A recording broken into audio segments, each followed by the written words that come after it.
Hello, Outlaws and video game fans. Today, I am interviewing Scott Burns, an on-screen and voice actor, a voiceover coach, and a producer. Scott Burns was voice of Bowser in many Nintendo games and radio. I don't have my radio. Hi, turn it up. Scott with you on a Thursday. How's that?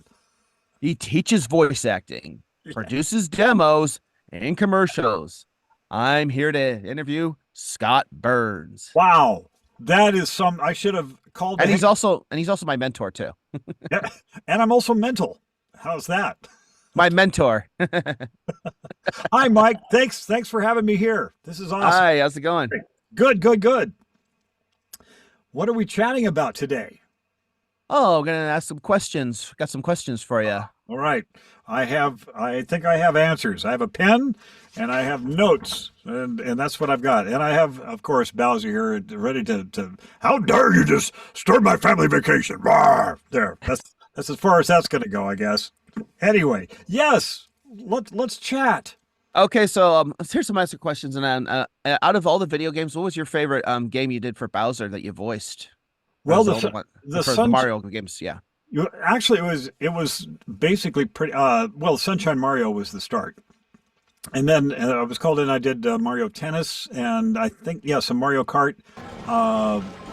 It's to me though they were all still a spreadsheet, So it was just here's a spreadsheet of lines, and two guys back in the booth saying, "Okay, here's what we want," on this one. Sometimes it would be, "Can you make that growl 3 seconds long?" Or can you make Bowser laugh, 4.5 seconds? It got that technical on some stuff. So if they had a scene where he's going, stuff like that, it would be like, okay, we need that. Can you shave that off a little bit? So that's mainly what I remember of a lot of them. I mean, so it, and then in Sunshine Mario, there were other voices too. So I'd do Toadsworth, and I was the judge. But I think that was a one-shot deal with the judge and the prosecutor. I think that was just that one scene. Are you familiar? What was your judge character in Toadsworth way? Like the voices. Well, Toadsworth was now, boys, step away from the line. That whatever that was. The judge was a bit of Andy Devine. All right, no, that was the prosecutor. We have here understanding that Mario has been painting the town. He's been putting his scroll on there, and that's kind of what he was doing. And then they pitched up the judge, and I'm trying to remember what he sounded like. Will you have video reference? There's some walkthroughs on YouTube. I know. I'm trying to remember now. I'm sorry. I'm gone. Oh, that's fine. I'm blank on what the voice was, but they pitched him up a little bit so it wouldn't sound too much like the prosecutor. But maybe they were all inbred in Isle Delfino. I don't know that they would sound so close together. So were you ever voicing Bowser all day and when you're doing voices in the booth and stuff? I was specifically called in to record. First of all, it was Bowser and then Toadsworth and all the other characters for the Sunshine Mario. And then when they came in later and said, we have Mario Tennis, or Kart or whatever it was, it wasn't all the other characters, like Toadsworth wasn't involved. So, and a lot of it, they've repurposed a lot of the lines and a lot of the growls and all that kind of stuff for other games. So I wasn't even called in to record. It was just, they just reused them, so that's why you see so many. I mean, I didn't physically go in to record as many as I've been the games that they produced, which makes sense, for them. How did you first get into entertainment business? Well, it actually started through radio. I was an on-air radio morning disc jockey, or not disc jockey, air personality, whatever you call them. I did morning shows, and that's why I was primarily interested in doing radio, so I could do character voices, because I grew up listening to a guy named Charlie Brown, who was in Spokane at the time. He later came over to KJR in Seattle. And he had all of these characters come in on his show and interrupt him and tell jokes and things like that. And I was, at that time, I kind of knew, well, maybe I thought they were real people, or I thought that they were real characters. Little did I know that it was Charlie doing all the voices and interacting with them through tape. He would record some reactions on tape and then play them back. So I just thought that was so fantastic. And that's what I wanted to do. And I got into radio primarily so I could be a morning show guy and do goofy voices and things like that. And it worked. And I eventually came to Seattle to replace Charlie Brown when Charlie was retiring. I mean, that was the wow, full circle there. And then I wanted to meet, as radio happens, people lose their jobs for no reason other than the ratings are bad or there's a change of ownership, whatever. I happened to be in the wrong place at the wrong time where they were making a change to the format and to the lineup. And I was moved off the morning show and moved to middays. And then they eventually said, we're really sorry about this, but we're taking a different direction, blah, blah, blah, blah, blah. What can we do to help you? And I'd heard about Pat Fraley. Are you familiar with Pat Fraley, who's the voice of Krang and the Krang? Yes, exactly. So I'd known of Pat, that he'd lived in Seattle and he had done some work for the radio station. He created this on-air promotion called Stewart Street Mysteries, where it was like basically you would play. And he was all the voices in Stewart Street Mysteries. Stewart Street in Seattle is a street. But he was like a 1950s gumshoe detective and would have all these scenarios. And then they would come to a point and they'd say, okay, we're going to stop it here. Who do you think did it? Who do you think is the culprit or whatever? We'll take caller 9. And then the callers would call in and then they would take a guess at it. And it was a very well-crafted, written, produced series contest.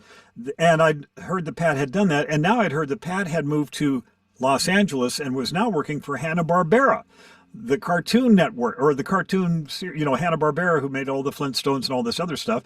And he was working alongside Dawes Butler and Mel Blanc. And when they asked me at KJR what they could do for me, I said, I would like to have you introduce me. I'd like to meet Pat Fraley. And they kind of gave me a double take because they thought I would be saying, well, can you give me another radio station or can you direct me to another, radio broadcast facility? I didn't. I'd say, okay, I want to meet Pat. I want to go. I want to do what he does and do cartoon voices for Hanna-Barbera if I can. And this was pre-internet, so I had to drive to Los Angeles to meet Pat. But it was great because he invited me into his home, which was an apartment that he said he paid for with his Visa card. And he said, do you want to see my studio? And I was like, yeah. So upstairs we go, and it's a bedroom, and it's the first closet, studio I'd ever seen before, a booth. It was his closet. Literally, he pulled the shirts to the side, and there was a microphone stand and a cassette player next to it. And I was just, what is this? I never heard what an audition was. I didn't know. I knew that radio, that people do voice work for commercials.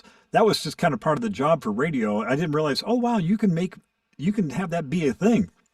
So Pat told me how he does these auditions. He sends the cassettes. These were still done on cassettes then, to his agent, and that's how he auditioned. And I was just fascinated. And he said, so what you need to do is go back to Seattle and get an agent. And my thought was, well, Pat, I want to live with you. I don't want I don't want to move. But I did. I went back to Seattle and still out of a job. So I hit up the one and only agent really in town. It was this old elderly woman who theater actor agent. And she signed me on, but I don't know that she even knew what I did until later. I met some other people and they said, oh, you need to go over to this other agent, this newer agent. She's hip. She knows what's happening. And so I went over there and they said, we didn't know that you could do all these characters, because I had a cassette tape of all the work that I'd done on the air of Clint Eastwood, Popeye, Barney Fife, all these other cartoon characters and things like that. And that's where I started getting the entertainment side of things. Actually, my first voice work came from that agent. And so my first commercial job was as Charlie McCarthy from the Edgar Bergen, from the old radio series. I don't know if you're familiar with Edgar Bergen. No, never heard of Edgar Bergen. Edgar Bergen, if you're familiar with Candice Bergen, that's I guess that was his daughter. But Edgar Bergen in the 1940s, before television, they had radio shows. And believe it or not, he was a ventriloquist on the radio. You just took his word for it that his lips weren't moving, apparently. But he had a Mortimer Snerd and Charlie McCarthy. Charlie McCarthy had like a little top hat kind of, and he talked like this. Well, Mortimer, it's a lead pipe cinch. And so Great Northern Annuity Bank was doing a parody of that. I'm telling you, Mortimer, you get an annuity with Great Northern. It's that was the voice. And that was my first commercial job, actual as a voice actor, and it was just so happened that it was a character as well. So I've been hooked ever since, and here we are. And now what? I remember they had did you also listen to Orson Welles too? He was in the 40s, right? Oh, yeah. That was the same era when they were, the War of the Worlds and Orson Welles. We know a remote farm in Lincolnshire. I can't do that. I don't have the Orson Welles voice. The Pinky and the Brain guy. Who's the guy who does Rob Paulson. Rob Paulson, but is it for Brain or Pinky? Which one? Maurice LaMarche or Maurice. I interviewed him at Emerald City Comic Con a couple of years ago. If you notice, nice guy. The Brain is definitely an Orson Welles, spin-off and stuff, and he does it brilliantly. What is his? Oh, he does. Forgive me. I feel like I've stepped into a landmine here. I'm going up on names. Is it Maurice LaMarche? Is it? Yeah, you're right. It's Maurice LaMarche. Okay, good. Thank you. Because I know a Maurice Tobias, who's a voice coach trainer as well. So that's where I'm getting my Maurices mixed up. But anyway, but Orson Welles, that was that era of radio theater of the mind, where characters just came alive because you were hearing them in your mind, basically. You were on radio stations like Bob in Spokane and Cube in Seattle. What did you talk about? I don't remember a Bob. I did a commercial for Bob FM a couple of years ago. I was on Krem in Spokane, KREM, and it was a top 40. The hits. I mean, we were playing it was the Bee Gees. It was right in the heart of disco mania. So lots of Bee Gees, lots of disco, but Barry Manilow. It was a top 40 radio station. And loved that. I also had worked from there. I landed a job in Boston, which was a crazy story in itself. I don't think we have time for it, but that too was a top 40 radio station. And then from Boston, I landed back here back in the Pacific Northwest and worked at KGR. So it was, what did I talk about? Since it was a morning show, we had a lot of contests, silly patter, little games,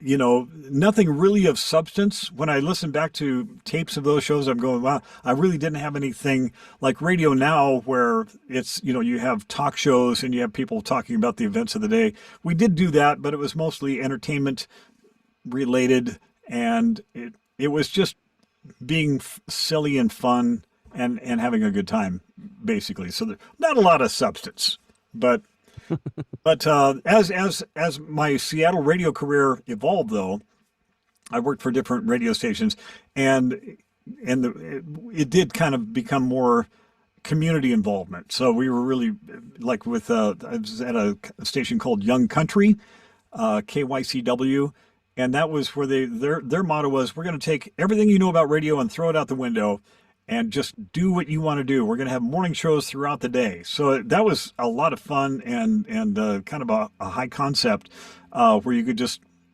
kind of talk about what you wanted to talk about. And we became very involved with the community.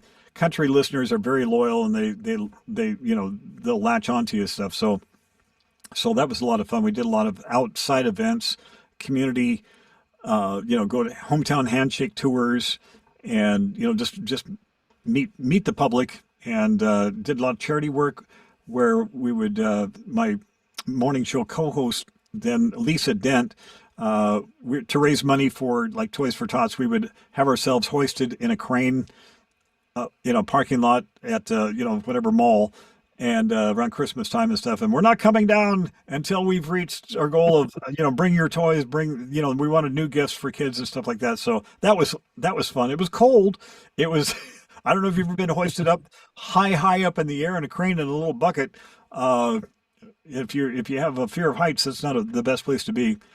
Handled it pretty well though, but just a lot of that's kind of my radio career summed up in just a lot of stunting and doing stuff to get attention and hopefully get ratings or listeners. So you were like in a hot air balloon, you said? No, it was a crane. Crane. Okay. A Ness crane. How big was this crane? It was a industrial sized crane that they would use to build the Space Needle. Yeah. Or it was, I forget what the footage was, how many feet up in the air, but it was way up there. And it was just the basic little crane that you would see a crew, if you're going to be like a window washer crew, a little bucket, that you were in with that would hold two people. And then we just were up there. We were harnessed in. Fortunately, they had, we got to wear the harness belt and all that kind of stuff. But then we had our microphones up there and just did the show from way up in the air. And then you could see it from the freeway too. A lot of people from I-5, you get trucks honking and stuff like that. So it was fun. Cold, but fun. That's cool. So now how did you get started in radio? That's one question I didn't put on there. I'm adding this. Well, listening to radio, this was like in the 60s when I was a young kid. And the interest was I first started hearing it on transistor radios. Do you know what a transistor radio is, young Mike? No. Okay. It's a little listening device that my brother used to have, and he would listen to the top 40 radio stations and stuff. And I just thought that was so cool because they were playing the Beatles and the Rolling Stones and all of that music from the 60s. And that's when I first started taking interest about how fun it sounded on the air. And it intrigued me, and I became interested in radio. And then through high school, junior high, I managed to meet a friend whose brother had been a disc jockey in the Navy. He was on a Navy ship, and it was like, whoa, that was as close to a celebrity you could ever find.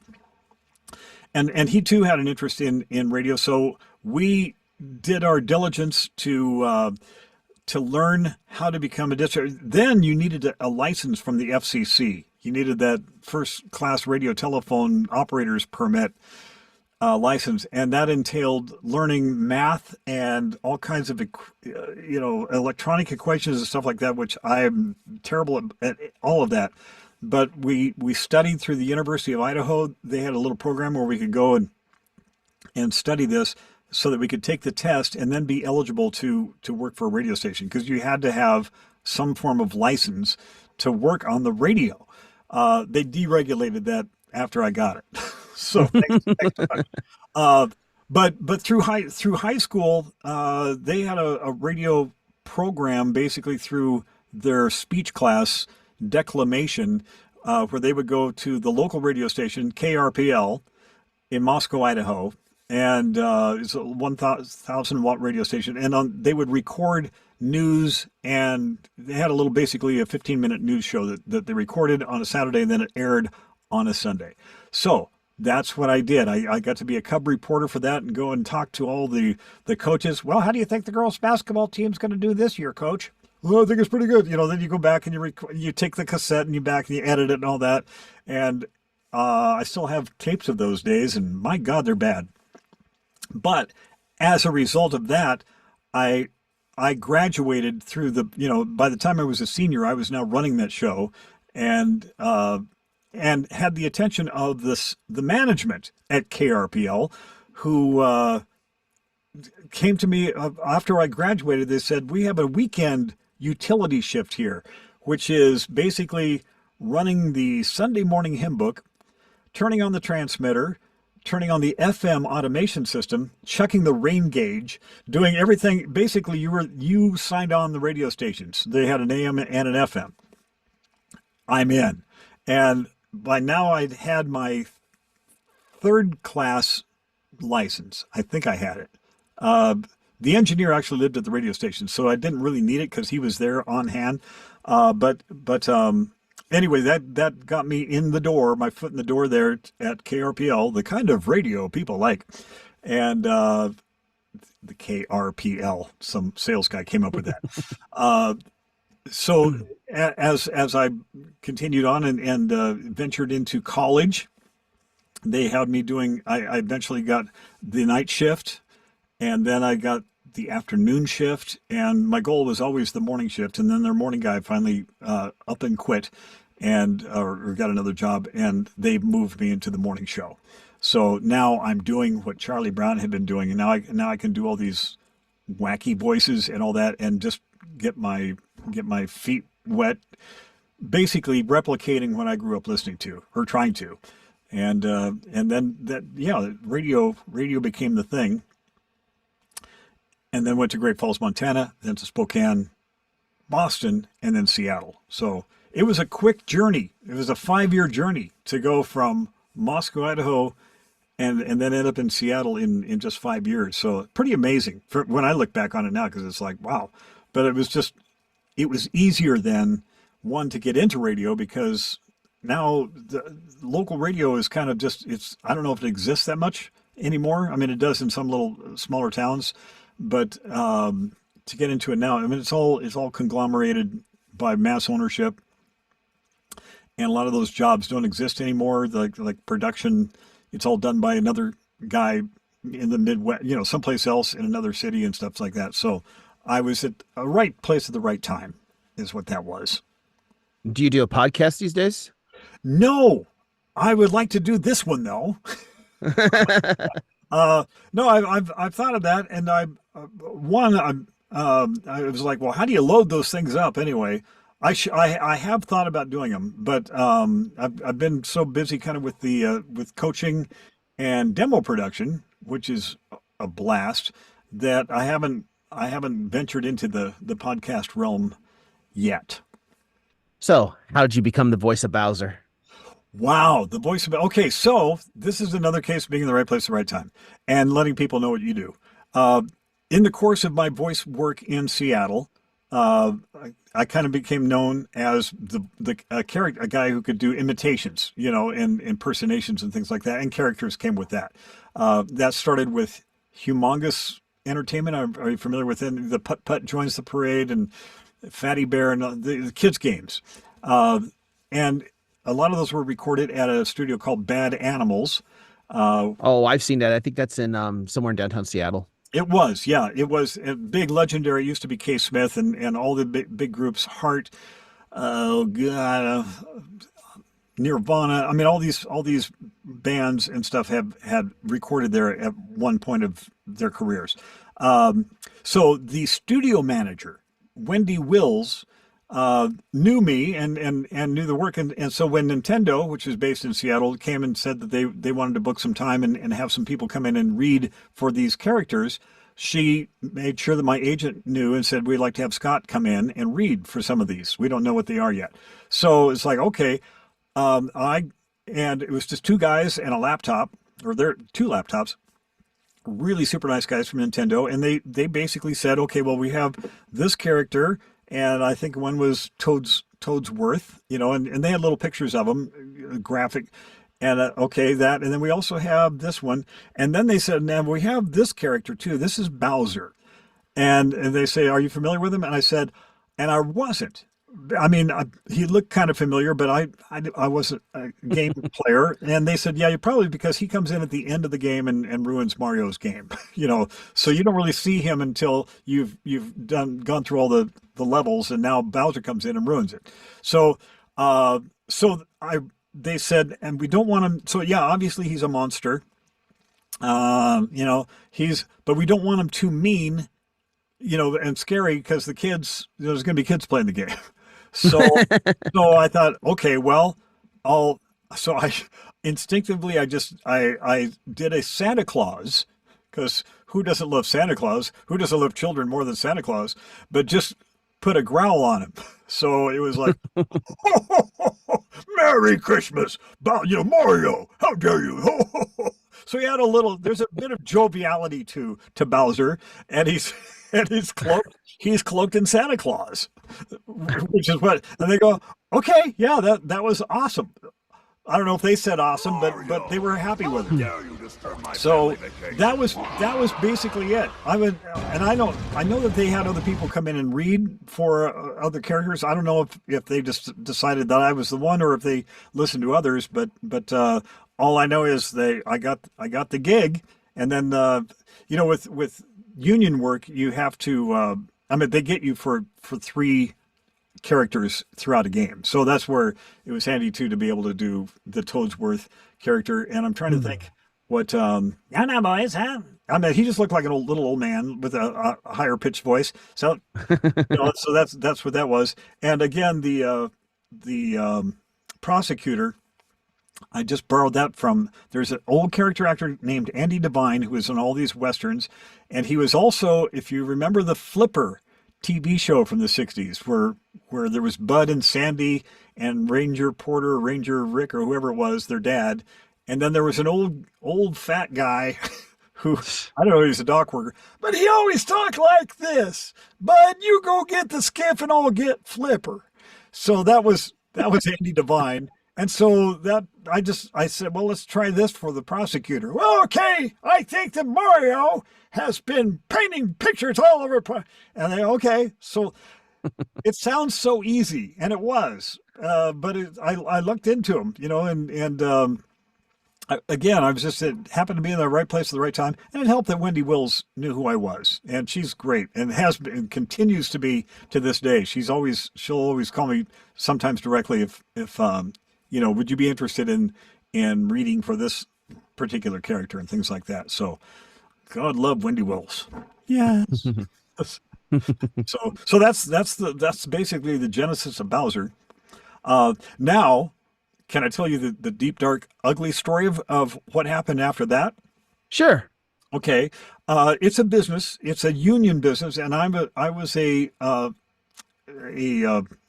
SAG and AFTRA member. Back then, they weren't merged. There were 2 separate entities for the unions: SAG, Screen Actors Guild, and the American Federation of Television and Radio Artists, AFTRA. At one point, they have a thing called where you can become a financial core, a FI-core member, meaning that you are not an official member, but you're a dues-paying non-member is what you are. You still pay the dues, you do all that kind of stuff, but you're able to work for non-union entities. So that's great. So I was called in, I did the work, and I kept doing it. And then they said, hey, do you want your name on the credits? Yeah, sure. That's cool. So the SAG, for some reason, they were in this campaign to really crack down on people who were union members who were working off the card, and trying to stop that, because that was happening.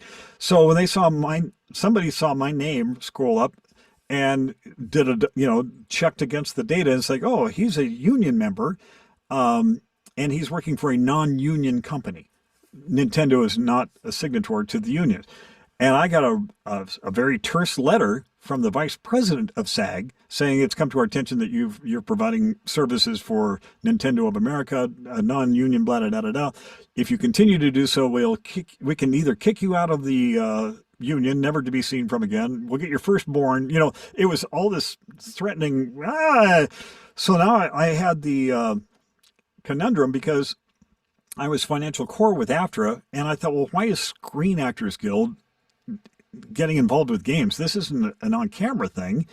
But as we come to find out, they did, weave themselves into the jurisdiction. So I had the terrible decision to make, because in the back of my mind, I always thought, well, someday I will go down to LA. I'd like to go down to LA and work.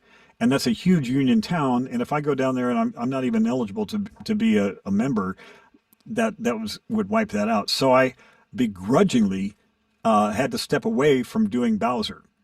And which I understand Wendy said that made them upset or unhappy. And I was too. But it was a career choice I had to make. And but they, so they still repurpose all those lines, which is probably why the union didn't want to wasn't happy with it in the first place. They've repurposed a lot of those lines that you hear now on even recent releases. I wasn't in the movie, with the Jack Black stuff, but current releases or even recent releases they'll still give me credit. So I'm getting credit that way. I'm just not getting paid for it.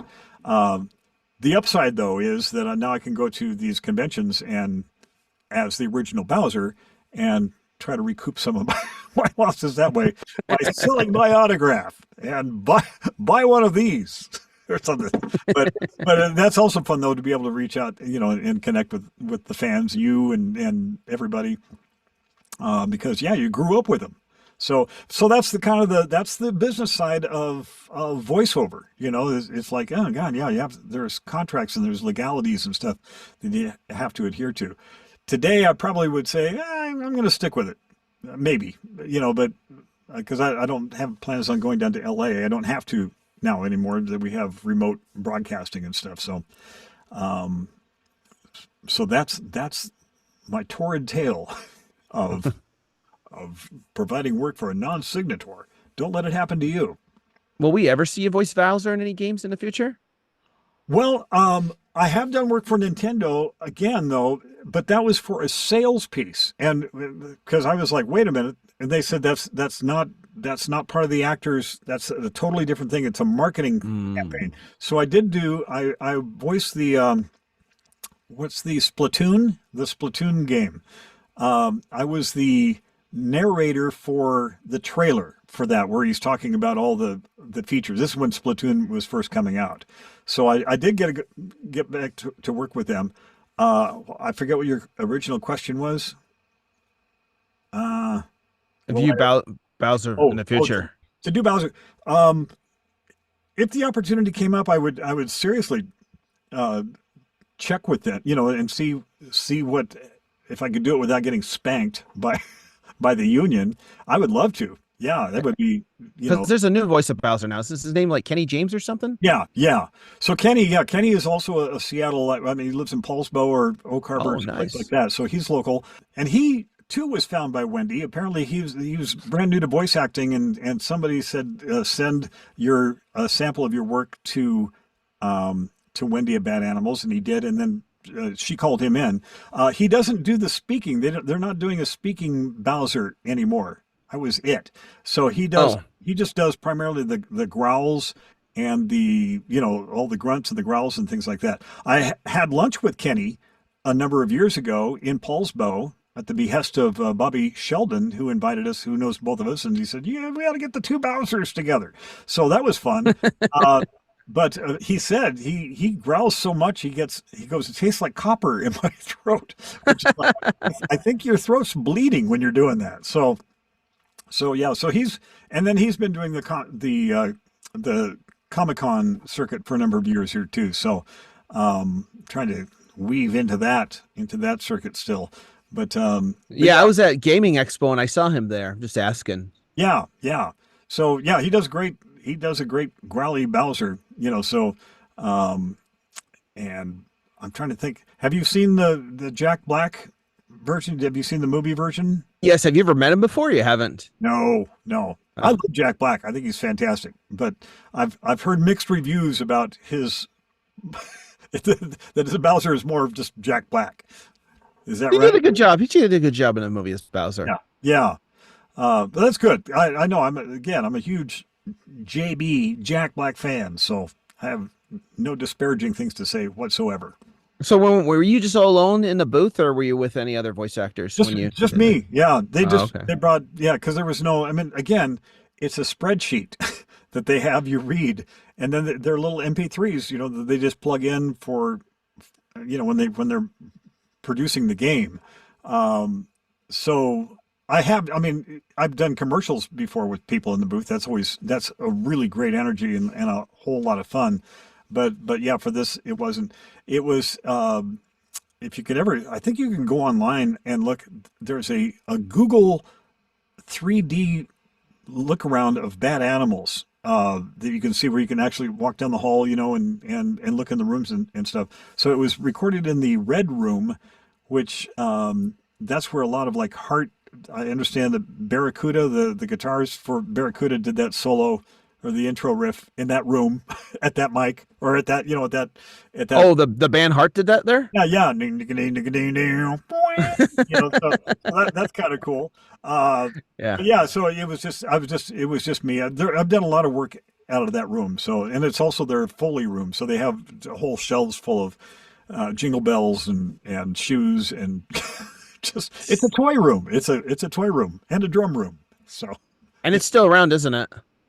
it is. I'm not sure what they're doing with the building. This is in Belltown. It's on 4th, and they sold the building back in 2018 or 2019, sometime like that. It just, basically, yeah. So they basically sold it, and I think that the plan was that they're going to turn it into your basic storefront on the ground, condos up above. Whatever Belltown has just become, gentrified with that style of building. It's a historic building, and it's huge. It's like half a city block big. It occupies half of 4th Avenue, from what I understand, and it was haunted. Oh, I have stories of engineers. If you want to tell the story, go ahead. I would love to. This is a Jamie Hunsdale story. Possible Acoustics, if you want to look him up. Jamie's great. He said that when he first started working there, he'd heard, and I'd heard stories that there was loud thumps and doors knocking and doors shutting way down in the catacombs, because there was this hallway and then another hallway and then another hallway, and there would be sounds. This was nothing new. But he said when he first started working there, and when you're young, you work all night, because that's he had the rooms to himself, and he was in the blue room and was working on something and noticed something out of the corner of his eye, and in the booth, the glass booth behind him, was some dude just standing there. And I don't know if he could remember exactly so it freaked Jamie out, obviously, and he ran to open up the door, and within steps the dude was gone. I mean, there was nobody there. Wow. There was nobody in the building. I mean, he cautiously kind of went down the hallways and stuff and did investigate. I mean, it totally freaked him out. He ended up sleeping. He locked the door. He ended up sleeping at the studio there because he was so freaked out. But that was the first one. And then there's been other cases, and I've experienced this when we had workshops there. When Pat Fraley would come up to Seattle and have workshops, I would help assist Pat by manning the door when people would come in late and things like that, and go get coffee and go get waters and all that kind of stuff. So I was kind of his Raoul. I will help him. And Jamie was engineering the sessions, and you could hear the front when the door would open, you would hear 4th Avenue traffic, like that. I mean, you could hear it even from down the lobby. And we both heard the door. Jamie and I both heard the door open. Everybody was in the class. There was nobody else expected to be there. And we thought, well, maybe it's somebody from who works there, had their own key and came in. So we heard it, and Jamie said, hold on a minute. So he said, I'll be right back. And he went out to the lobby, and there was nobody there. The door was still locked, obviously, and nobody was there. But we both heard the door open, which was just you have to buzz it to let it open. So that was kind of freaky. Maybe it was just the wind, but I doubt it because those are heavy doors. So I said, is that your friend? He goes, I don't know. But that's just one of many little things that have happened there. So it's kind of cool, So, I guess that ghost he wanted to audition or something. Could be, yeah. You want to hear my Santa Claus? Do you like doing voiceovers for video games or acting in commercials more? Oh, well, I love doing. Well, now you're asking me which child do you like better? Each one has its own different thing. Acting for character work or for games, it's a lot of work. I mean, because and a lot of energy. There's a lot of physicality that you have to do, and and there's often there's a lot of voices you have to do. So you're there a long time, which is fun, but if you're just kind of the only one in the booth and they're just basically, again, you're reading kind of a spreadsheet of lines, and they will say, okay, give us another one, can you make them more, don't suck as bad, or that, they'll give you direction sometimes, or they'll even want 3 in a row of a particular voice. It depends on the director. So that's fun, but after a while, it's kind of like, oh God, are we done yet? Commercials are a lot quicker, and they're not always wacky characters. Sometimes you're playing the next door neighbor, but still with those though, you do get to work with other actors. Hopefully, I mean that's what it used to be. I don't know if they make them as much anymore, but you would have a group. And it would be like a round table and stuff, and it was just a ball because you're getting to play, and react and also learn how you pick up ideas from other actors and see, oh, that's a cool thing you just did. I'm going to try that. I'm going to steal that little bit from you or borrow it. So. But just a lot of camaraderie and the temptation. The difficult part of that though is knowing when to shut up and not have so much fun in the booth that you're distracting from the work that they're trying to do in the other room. Or when they break and they're having a discussion after you've done your take and everybody's just, standing there, and then you don't hear them, but they're having a discussion, and the actor in you goes, I can do it better. I can, you think that they're tearing it apart when in reality, they're probably just ordering lunch, so, but those days are kind of, they seem far away. I don't know if they're doing them as much anymore. And especially now with everybody working remotely in different cities, it's hard to have that camaraderie when you're just talking through Source Connect or ISDN and you're disembodied. You don't see each other and stuff. So it's hard to say. Characters are fun no matter what. How's that for a center line? They're all good, Mike. So tell us about Source Connect, because I've never used Source Connect before. That's new to me. Source Connect is the God's answer to ISDN. Do you remember what ISDN? I don't even remember what it's integrated something. It was a phone line that had like digital qualities to it, and didn't even start off as an audio idea. It was basically to transfer receipts from one department store to another across the country. And some engineer at the phone store at the phone company said, "Hey, you can put audio on this, and it sounds like it's right next door." So that's when ISDN became popular, and it was also very expensive. You had to have a line installed into your home. You had to have a box. The interface box cost like $5,000. The service itself to have it was like $5,000, and then you still had to pay long distance charges if you did a session.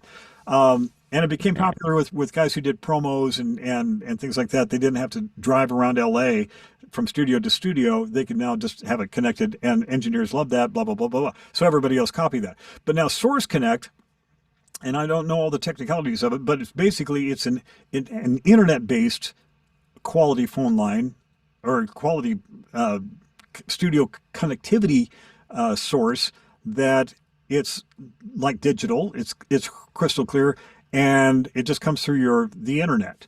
And I just saw where Source Elements is offering another version of their free version of it, which apparently is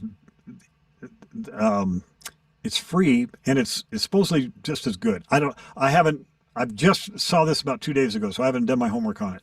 But basically, the Source Connect standard is a $600 investment, and you can either pay monthly or just pay it flat out.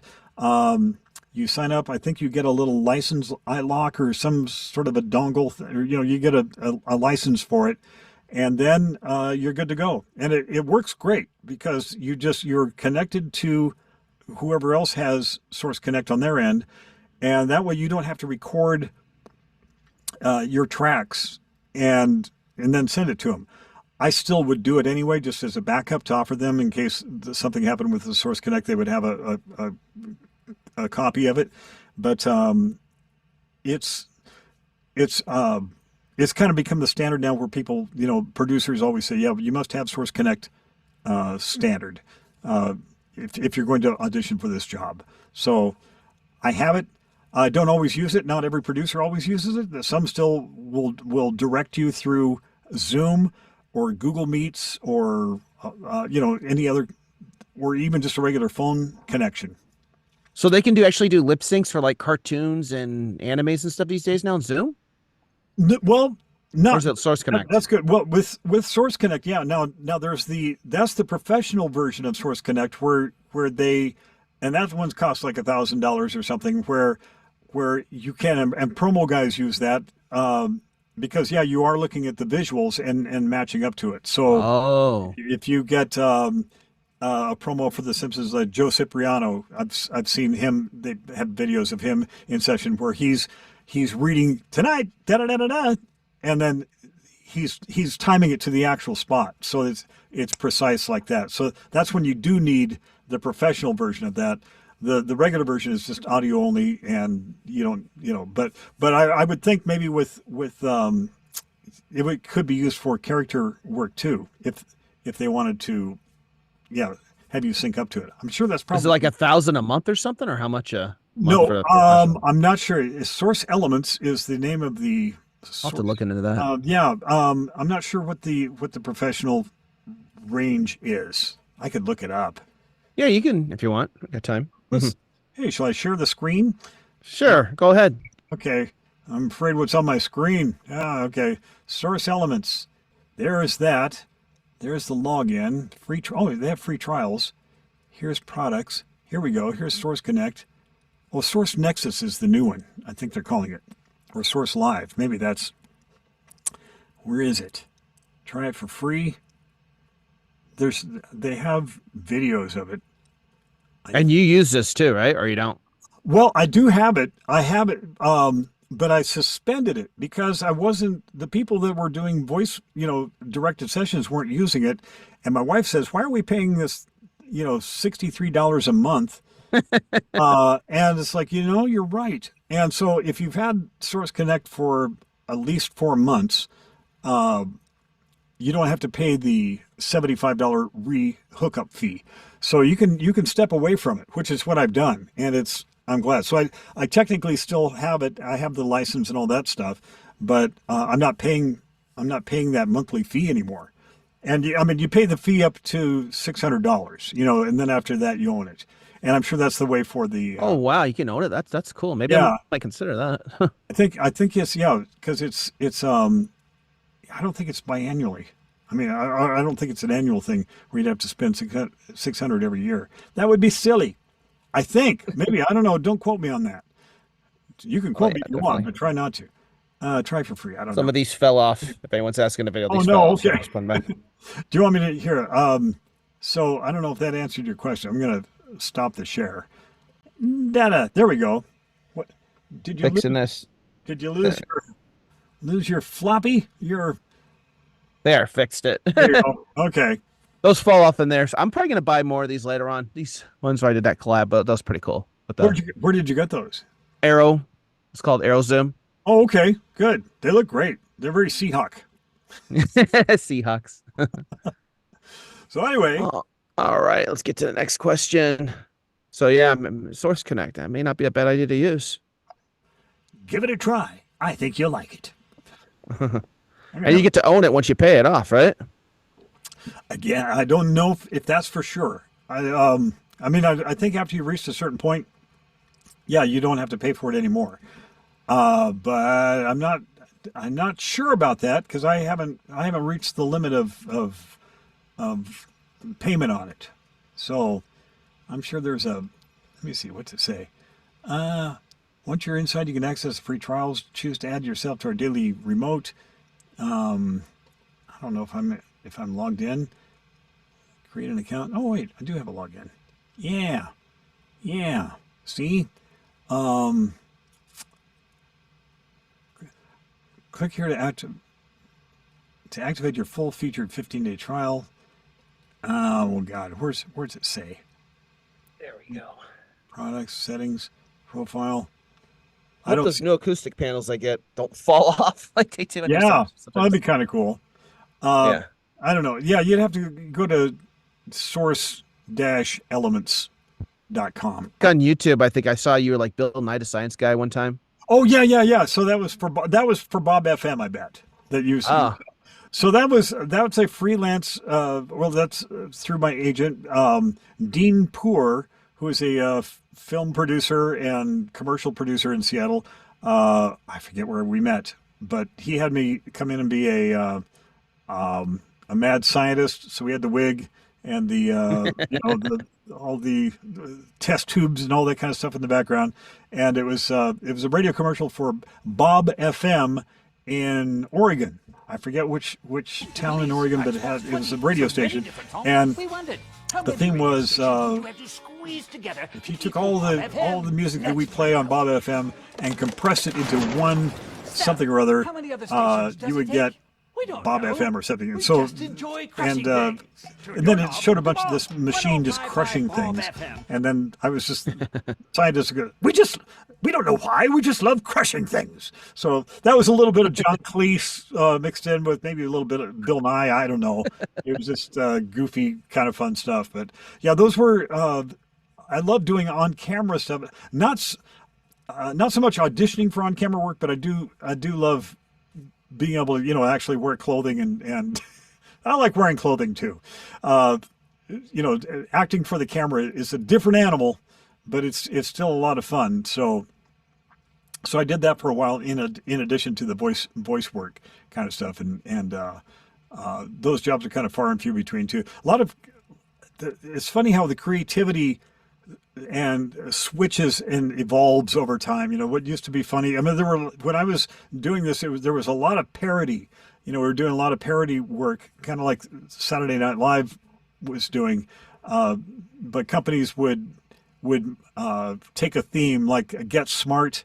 I did some work for Farmers Insurance, and they were doing a whole Maxwell Smart campaign thing or something. It was Get Smarter was the thing. So I got to play Maxwell Smart and try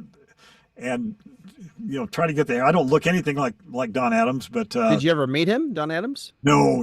It was done in Seattle at some I was just curious. That's all. But Lynn McManus was my agent 99, and she's wonderful to work with and stuff. So that's but that involves memorization, and that's another. It's like, oh man, I can't remember my lines.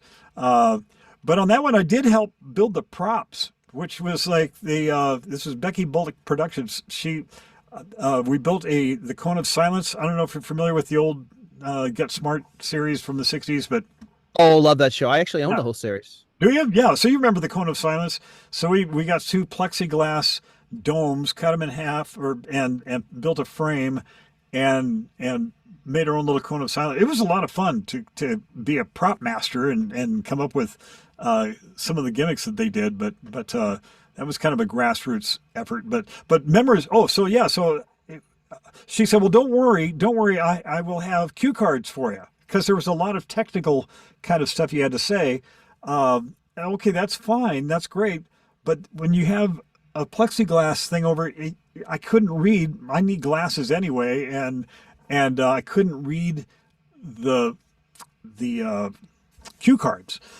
And so that was a long afternoon of me trying to get the lines straight, because I didn't really have them totally memorized. And so they would basically feed me the lines, and I would say them, and then they would have to feed me the lines, and they'd be quiet and stuff like that. So that was kind of a downside to working is the memorization that takes place. But when you get it, it's a lot of fun. Why did you decide to become a voice acting coach? Wow. It wasn't really my decision, but I went with it. So I was working for a advertising agency. I just started working there as their production guy. They had an in-house video and audio production. And, that's where I would actually get to hire voice actors and come in and direct them. And that was a lot of fun. Not because I got to work on the other side of the glass.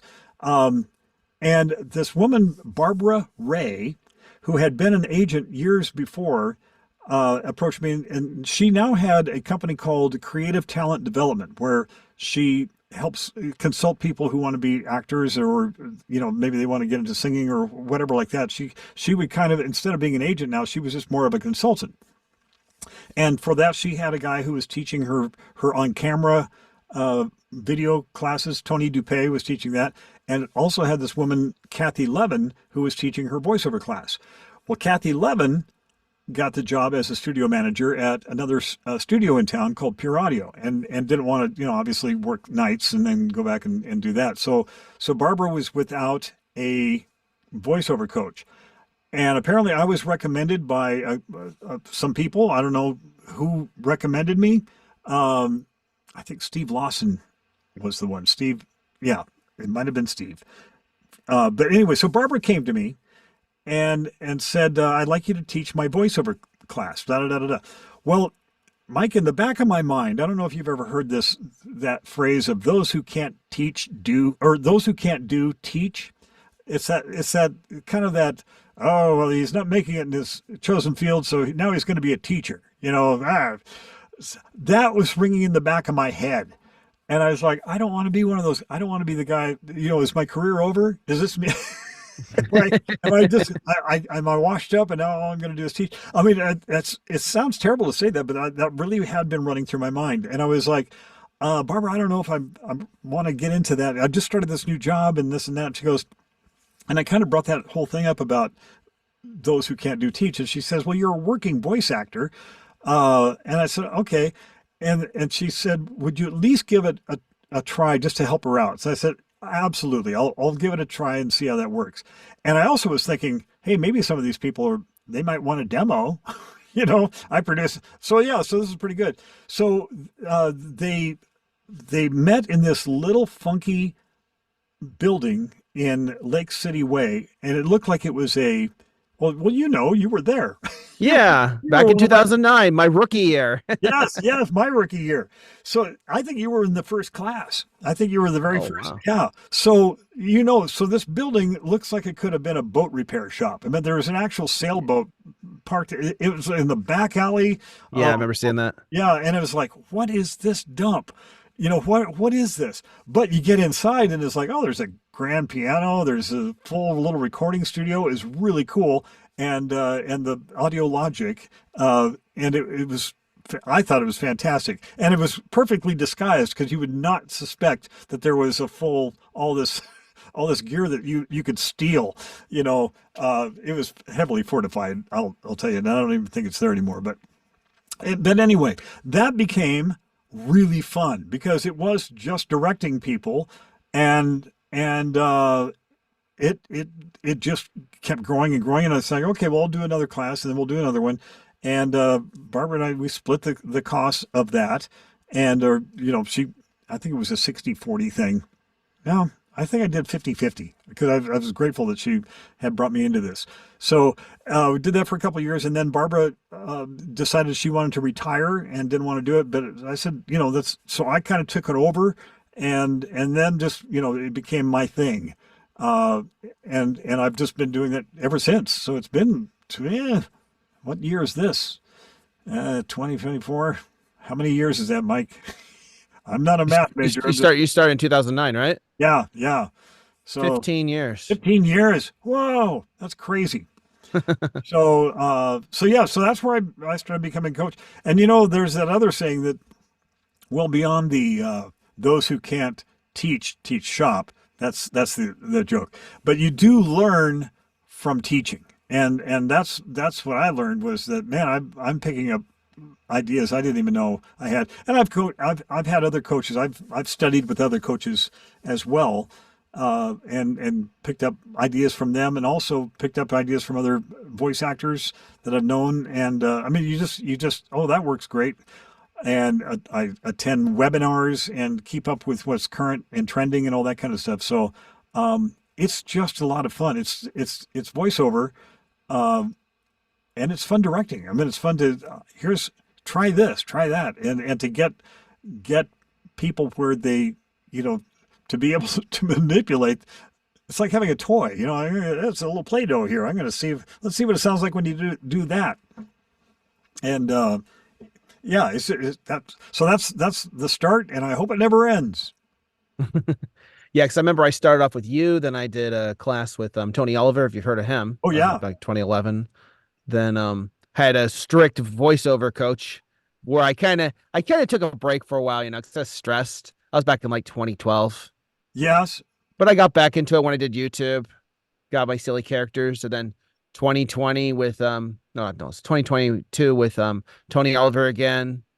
Then I took a class with Christopher Freeman, and then class with you. Because remember I told you, it's like, you, Mike, we'll see if you still got it. And then you said I was very talented you when I took did. your online class. You did. And it was so long ago that we did, 15 years ago. I'm trying to remember everybody, but yeah, when we're all starting out, I mean, I think a lot of it is like, okay, I'm going to try to sound like what I heard, what I think a voice actor should sound like. And in radio, it's the same thing. I'm going to try to sound like that guy, or I'm going to, we all kind of latch onto, well, here's what a narrator sounds like. But that was the old school, come up with something new, or basically come up with your own sound. And you only get that way just from doing it until you do find it. I mean, it takes a while to find that. I listen back to old tapes, like the old radio show I did at the high school.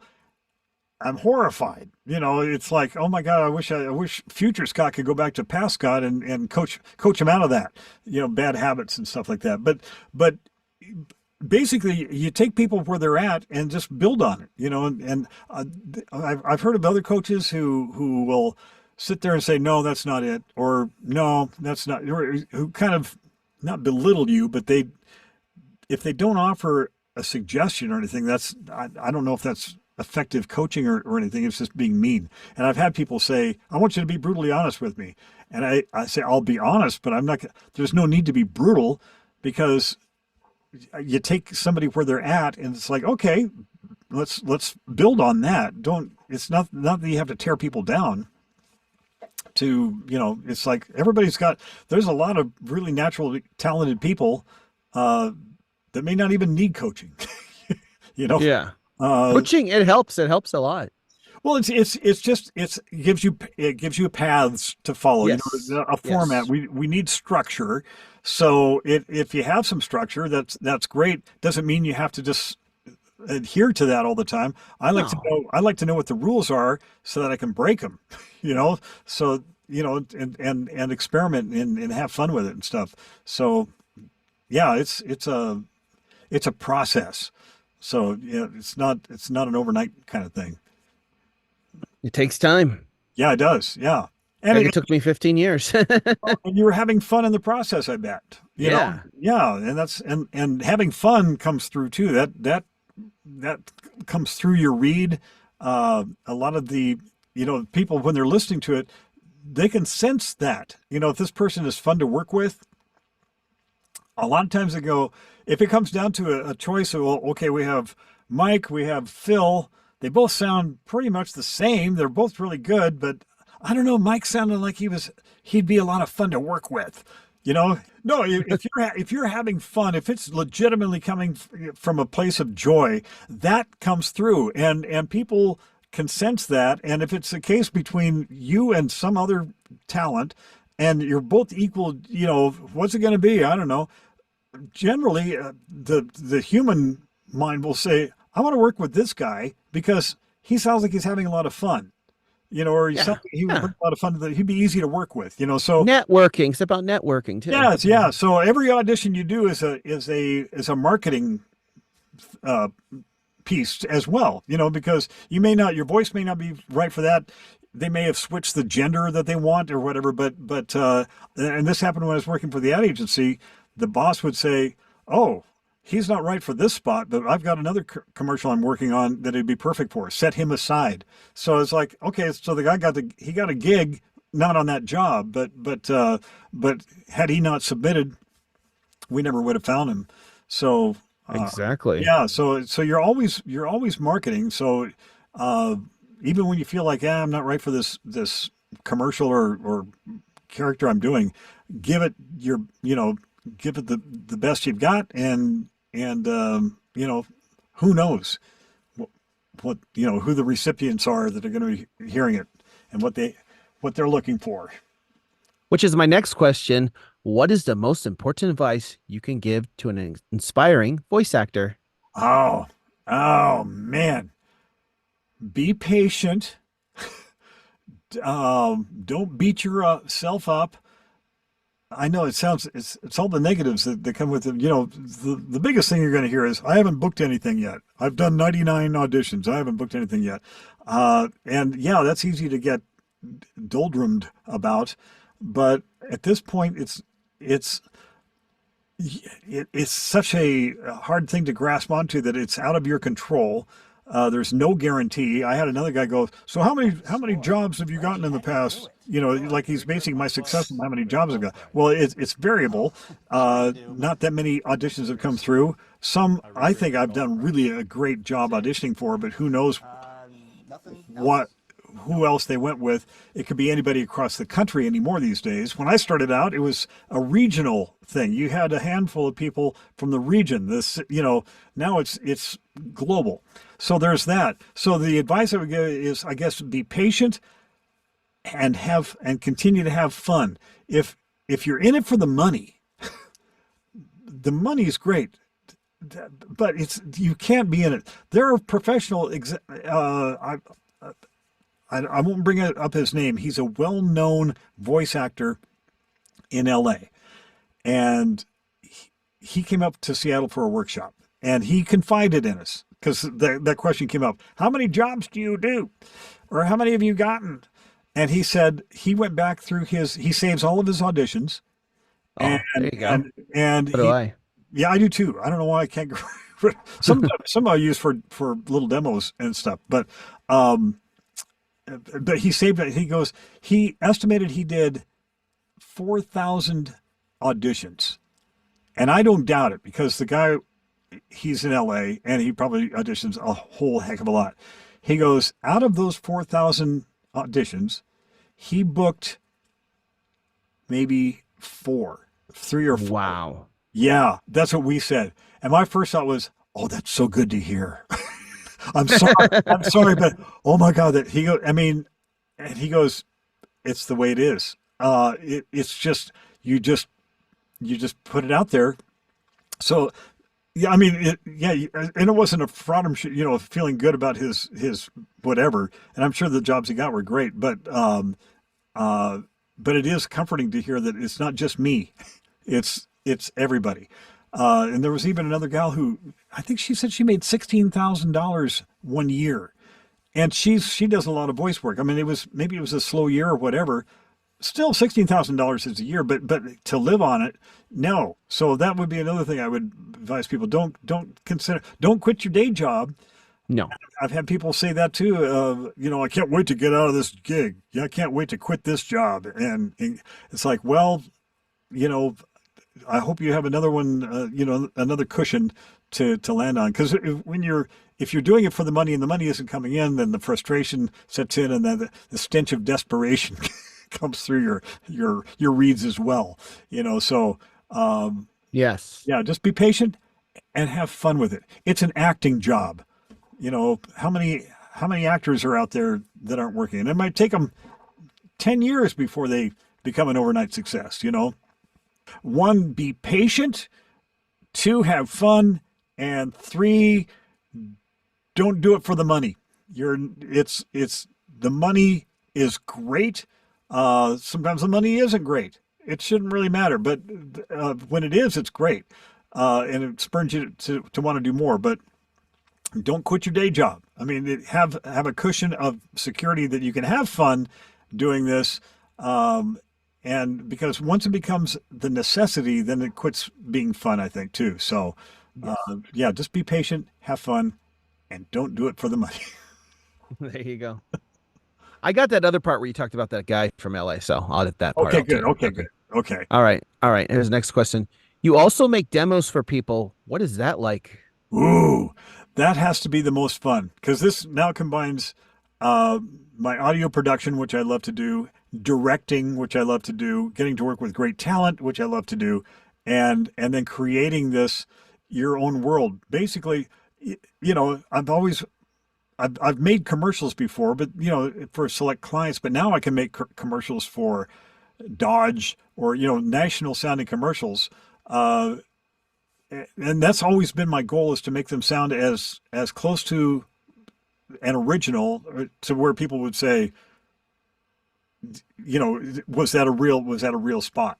That goes back years ago, when I would like to do parody commercials on the radio and try to make them sound as, you know, as much like the real thing too. So I like to I study the commercials. Now it's great because there's a website called ispot.tv. It's an analytics for commercials, and you can pick out any commercial that's airing now and just listen to it and study it and stuff like that. So so what do I love about the demo? Yeah, the demo process is finding the right scripts for the talent. It's a really collaborative kind of thing, where I like to say, you know, what are the products, goods, and services that you like, that you would like to be a voice of, or that you actually use? Because if you love a product, it's going to be easier to sell it. You know, if you're a Nike guy and you love Nike shoes, let's try to find a Nike ad for you. Or if it's Reebok, then just pretend it's Nike. But you know, you want to get that feeling of that passion you have for, you know, if it's a microbrew or whatever music you're listening to or something like that. I like to try to get commercials that align with the person's own likes, because then their personality comes through. So we get all those, and I edit the scripts down. We alter them, of course, so that there's no copyright kind of infringement, which, yeah, that's a whole other story. But so we create the commercials for them. And then I'll have a rehearsal. So we go through ahead of time on a day, not the recording date, because you kind of want to go through each commercial and say, okay, let's use this voice. Let's use your Sam Elliott style voice for this beer commercial. Or, you know, we just kind of work it out and have a game plan. And then we schedule the recording date like a day after, to kind of let it all sink in, and then just come in fresh and just let serendipity happen. Because once you have a plan, now it's kind of like, okay, hey, we can build on that, or we can toss that idea. Let's try something else here, and then everything just cooks along. And then after we've recorded everything, I just say wrap it up and charge it, and they send me your files, and then the fun begins for me I actually like editing, you know, especially when it's not my own and I'm not hearing my own mouth clicks. But it's something kind of zen-like about it, just going back now and just editing out all the, the extraneous chitter chatter and stuff like that. And I have it kind of down into a system, assembly line system, where I'll do just editing all of the spots, and then I'll do, oh God, it's hard to explain. Then I'll do the music search all in one chunk. Whereas instead of building one spot, there it is, and then taking it again and starting the process over again, it flows a lot better to have a little workflow going. And then the toughest part, of course, is sequencing all of the spots, because now you have to pick and choose which is the best spot that captures this person's essence, their best sound and all this, and what's going to resonate with the producers and the agents listening to it. And once you find that, though, then you just kind of build on it. It's like a little, you know, you're building, you're creating this thing, this entity. It's like a music score practically. And then you listen to that, and then you try to get it down to a maximum 90-second time. You know, the shorter the better. Which means, though, that sometimes your favorite spots, they either have to get really edited down or completely, you know, put it off to the side. You can use it for something else maybe later. But then when you have this really tightly edited montage of greatness, it's fun. I mean, and I find if I can't quit listening to it, then it's probably pretty good, because you listen back over and over again, and I don't know. It's a creative process that's hard to explain, but editors will get it, you know. But that's what I like about demo production. I've seen your sound engineering equipment. Let me say that again. I've seen your sound engineering equipment. It looks really nice. Thank you. Thank you. I have, well, and I had, so basic. I mean, it's pretty basic. I'm not a big gear guy. I don't have all the fancy schmancy stuff here, but I do have a nice Apollo Twin interface. Have some nice speakers. Ooh, Apollo Twin. But I did invest in myself to have a studio, have my room treated. I don't know if you can see that in the background. These panels up here, the little whisper clouds. How much were those? Those look nice. They are, well, these were foam, and I forget, Clear Sonic, I think, is where I bought these in Seattle before. They're just white foam, but and I thought I was going to put them in my rental condo at the time, but then we moved to Las Vegas, and so we just packed them up down here, so they're covered. So John McLean is a local studio music. He's a owner of Monster Sound and Picture. Used to be Dog and Pony Show. And I'd met John a couple of years before and got a hold of him, and I said, I want you to professionally design, but treat my room. This is a spare studio office bedroom / your basic little, it was an arts and crafts room before we moved in here. So John, and he came out and took measurements, and he knew where, okay, you need that kind of a panel there. You need the little corner bass trap things over there. And you do want to have, and I had these already. So he goes, that's great. Cause that diffuses, there's an air vent up there. So that's diffusing the air coming out from there. And Dustin Frank was his handyman, construction guy. So, and he designs a lot of, when you go to conventions like Kohler Plumbing, if they go to a convention and they have their display, and so he would build these kind of displays at conventions, very handy and very, very good at MacGyvering things. So I bought the fabric from Guilford of Maine, which is a fabric, they specialize in acoustic fabrics and stuff. Ordered a couple, I don't know how many yards of that, and gave it to Dustin. He created these in his garage, and then they came out for one day and installed it. And these are hanging with little fishing wire, or just really thin wire and stuff. But what's cool about it, I can't point it. I don't even. He built a template out of a television set. A box that a big TV came in, and he had the dimensions on there. So the lower curve is 4 inches something, and then the higher end curve is so many inches and stuff. So he had that all measured out, and the little screws already pre-made and stuff, and just screwed them up in there, and then we hung them up, and it's pretty cool, and it's amazing. So before they even had half the room built, you could hear the sound of how quiet the room was. And it's so wonderful now to come in here, and it's just like you go into this little Zen. I mean, it's so quiet. Yeah, now there is an airport nearby, so occasionally the little Piper Cubs go do their little circular routes and stuff like that. But for the most part, we're on a real quiet neighborhood. And then I have another panel that I can fold up. It's in the closet. But if I really need to like if I'm doing a directed session, I'll bring that in, and it just it blocks even more sound out. And it's very warm.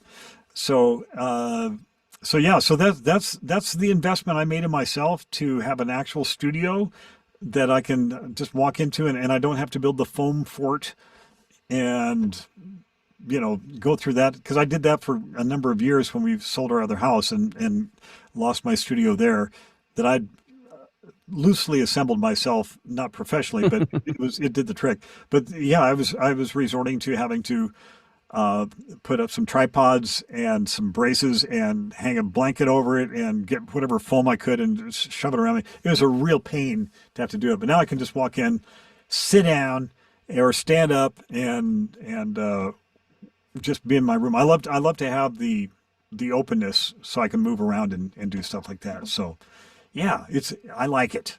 And then I got the nice microphone. This is the 416, the Sennheiser 416, which I purchased when I was living in the rental condo because there was so much noise. And these are very directional, And I'd heard that I'd had ambitions of thinking maybe doing promo work because this is what all the promo guys use. So I thought, oh, I'll get one of these. Uh, I just decided not to pursue the promos, but I love this microphone. It is directional, and it it cancels. You don't hear a lot of the extra noise either. So I like it a lot. What do you think of the? Oh, well, wait, how much did that cost you for that investment? And then I'll ask you my next. I got two more questions. Probably about or three more. Sorry. No, that's fine. 4,000 with labor and the materials and some that I'd bought before, and around $4,000. Wow, that's amazing. Which is really amazing because you consider a lot of the whisper rooms and the bricks and all those. They start at that range, and then you have to still build them, and they're hard to move. If you're and some of them, I mean, they're great. They're fantastic if you're in an environment where it's really noisy. But you still sometimes have to treat them again because it's or they sound boxy in some cases. The lesser expensive ones still kind of have a boxy sound to them and stuff. But this microphone here is $1,000 mic. You can get them cheaper on Amazon used, and unless they've had a lot of smoke pushed on them or whatever, they still they hold up really well. I think like $850, you can get one for $850 and stuff. So that was a big investment, but I really don't have any other. I don't buy a lot of other gear. So it was just another, it was a wise investment, and it served me well. I have another mic that I used for 20 to 30 years, a little AKG 414 mic that was then they called it the little brother of Neumann, and it was great. But this one is just so more clean and concise. What's your interface to use? I use a Rode if the Rode's any good. Rode NT1, and I use a Scarlett interface. I have the Apollo Twin X. How much is that? Because some voice actors. That was I think in the $1,800 range. I thought. Oh wow! It was, but so here's the thing, Mike. My wife is my she's the financial brains in the outfit, and our CPA or sort of our accountant that we work with. Had said, you might need to spend money by the end of the year so that all your tax write-offs are justified. I mean, if you're just taking money, if you're writing things off, you should be, expending some things too. So that was one of those, you need to buy something big. And it's like, really? Because I before had a Steinberg, which was like the Scarlett 2i2. That was my interface, and it worked great. Except that it was starting to get a little hum to it. I think some capacitor or something was burning out because I was getting that, that if you hit the mic or turn the amplifier up and down and stuff. So it was nearing its final days anyway. So this was an investment, so we got to write it off. And, I credit my wife for being the brains. Her dad, when she was in high school, her dad had her take over the family checking account, which I thought was brilliant parenting, to help her know how to manage and stuff. And she is phenomenal, so I lucked out there. That's the success. That's what I would advise voice talent. Marry my wife. You want to leave that in there? Did I say that right? Yeah. No, that is a major thing though. Probably should add that to the advice I would give to aspiring voice talent. Learn business, because at some point people are going to ask what your rates are, and you're going to go, wow, I don't even know. What should I pay? What I charge? What all that stuff of getting onboarded with their financial system, the tax forms, all of that stuff, which I cringe when I even think about it. But that is definitely something you really want to be versed in, or have somebody who is versed in it that can help you with it and learn the CRMs and all that kind of stuff, or develop your own. I have a spreadsheet system that I use, and unfortunately, a lot for me is still done on tablet paper, but it's I'm an old school. I like to see it written down, but But yeah, no, have somebody learn the business side of voice work, because it will pay off handsomely for you. And signing contracts and doing all that kind of stuff. What's your thoughts on AIs for voice? Do you think it's going to take over voiceover jobs in the future? Or you don't think it will? I don't know what you mean, Mike. What is this AI? Uh, AIAIO. It's, I think the company that, or the industry that it could really affect would be e-learning and tutorials, and, maybe to some point, medical narration. Um, be, because the immediate kind of thing where I could see where, wow, if we can get, a cheaper version of this, just type it in. However, there's still complexities with a lot of it, because a lot of the AI isn't listenable after a certain amount of time, or it reeks negative. And I've heard that there's a voice talent where she said that the company that had gone with AI and dumped her came back to her, basically pleading, "Can we have you back? We'd like, because not working." So, and for some aspects, I think it might help for independent producers for characters. I mean, if you need a female voice or something that, or a computer voice, or even just a female fighter pilot, or something like that, I guess that could get rid of some voices. But there's still that human element is still, I think it's a long ways away before it's really going to, I really don't think it's going to take that many jobs away, any more than the pay-to-play sites have taken jobs away from the mainstream. I don't even know what I'm talking about here. The mainstream voice acting community, Like voices123.com? Yeah. Yeah. I mean, they're adapting as well, and I think voices.com has their own AI division or something like that. I use Chat GPT. I mean, I use AI. It's like for when I need ideas for scripts. And I'm not saying I use, the script versions, because it comes up with just dumb dorky stuff, but they are idea starters. It's like I was using Google all this time too, but the chat is more like Google on steroids, where it just can spit out some stuff like that, and you can get more specific with it without having to go and visit a lot of different websites to get your answers. So I'm not against the technology. It's kind of like technology is always evolving.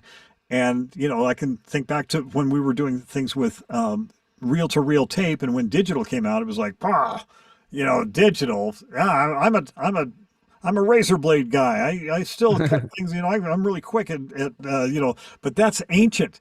And Yeah. so, I mean, if you get stuck into, what about the buggy whips, and so I'm not.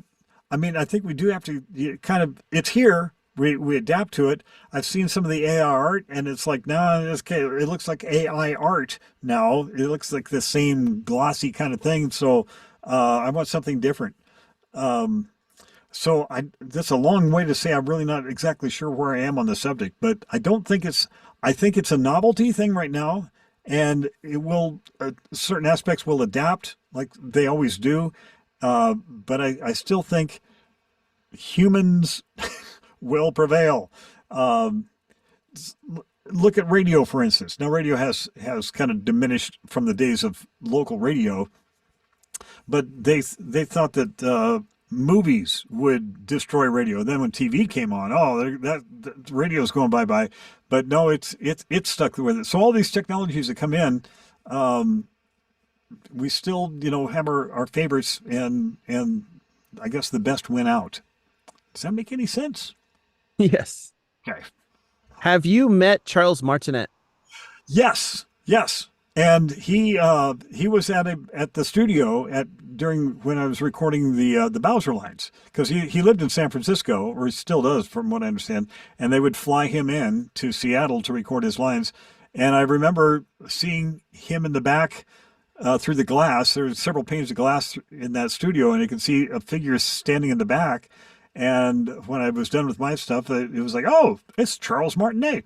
So just everything you see about him, that's him. He was just smiling and gregarious and wonderful. And basically, I think I didn't know what else to ask him. You know, how long have you been doing this? Because or something. He basically said, I would do all the characters if I could. He loves that franchise so much. He loves doing the voices that he goes, I'd do them all if I could.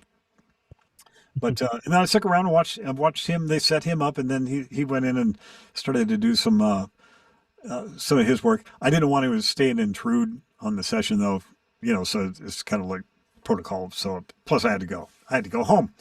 I had stuff to do, but I will get to meet him. I don't know if this is a segue to the SummerCon. So my last final question, will you be making any fan appearances or autograph signings? Yes, as a matter of fact, I am. Funny you should ask.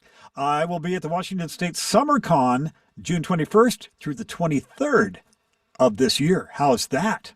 So you'll be all, how many days will you be there? Well, Friday through Sunday. And I may decide to stick around and go back up and pay a tribute and visit to, you know, friends and family up in Seattle. It's in Puyallup, so it's a little bit of a journey. But I understand it's huge, and a lot of people are going to be there. So excited about it. Very excited. Will there be any voices with you from the video games? There will. There will be. Oh, you mean like Charles Martinet? Yes. Oh, he's gonna go there, and I asked you if you met him before. Yes. Yes, he is slated to be there, so that will be fun. I hope we get a table together. Wouldn't that be crazy? Whoa! Yeah. Yeah. Get a picture with Bowser and Mario. Oh, absolutely. Yeah. So that's I'm very excited about that, and to be able to come back to Puyallup. Are you kidding? Oh, bring on the Fischer scones. I got a VIP pass, so I'll usually be able to meet both of you guys. Nice. All right. Good. We can go dancing. Well, that's all my questions. That's it? Yeah. I have a question for you. What's the question? If a train leaves Milwaukee at 45 miles an hour and a similar train leaves Chicago traveling 13 miles an hour. No, it's a math question. Never mind. I don't. I have no further questions, Your Honor. All right, guys. Well, like I said, SummerCon's coming up, so be sure to check out Scott Burns and Charles Martinet. They will be at SummerCon. I have Sharpie will travel. Wait, where's my Sharpie? Have Sharpie will travel. This is red. This is a highlighter, so I'll know which. Wait a minute. Oh, you haven't asked me for my song flute performance, though, have you? No.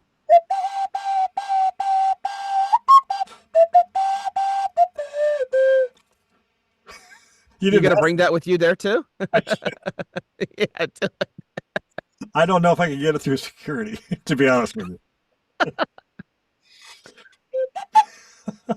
Always have a song flute in your top drawer, or always carry a song flute in your drawers.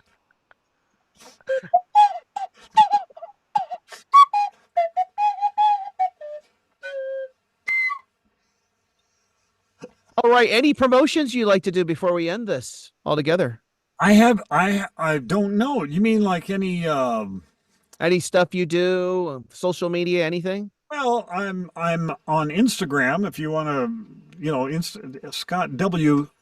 Burns, if that helps. I visit my website, bookscottburns.com, and learn all about the coaching availabilities. I do have a weekly class, but that won't be starting up again until fall.